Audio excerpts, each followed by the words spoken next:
Detroit is making efforts to recover from years of economic decline, and reminding people of the city's music heritage is a large part of it. Detroit's main library provides space for local musicians to breathe new life into half-a-century-old Motown classics.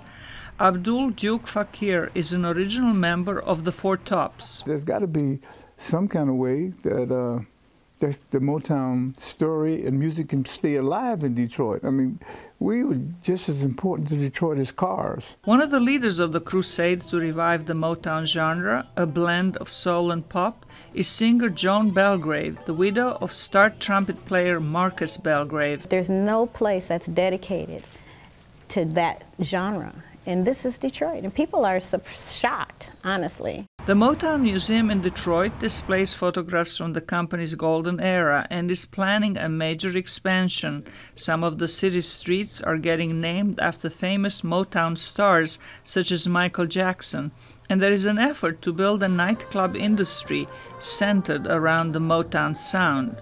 One of the company's greatest stars was Washington-born Marvin Gaye. His fans say his music resonates today as much as it did 40 years ago. The more spiritual part of Marvin is that which I've clung to the most. What's going on, inner city blues.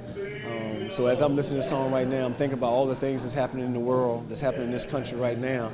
And he was talking about it then, and it's relevant now. When Berry Gordy founded Motown Records in January of 1959, he had no idea that he would become a celebrity himself. His autobiography was the basis for Motown the Musical that hit Broadway in 2013 and London 2 years later. I wanted to tell the story of what Motown was all about.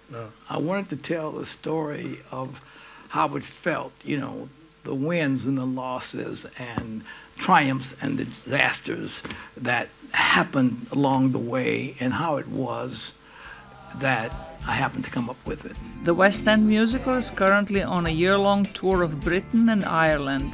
Gordy says he set out to make good music not just for black people, but for the whole world. Detroit wants to remind the world where it all started. Zlatica, Hoke, VOA News, Washington.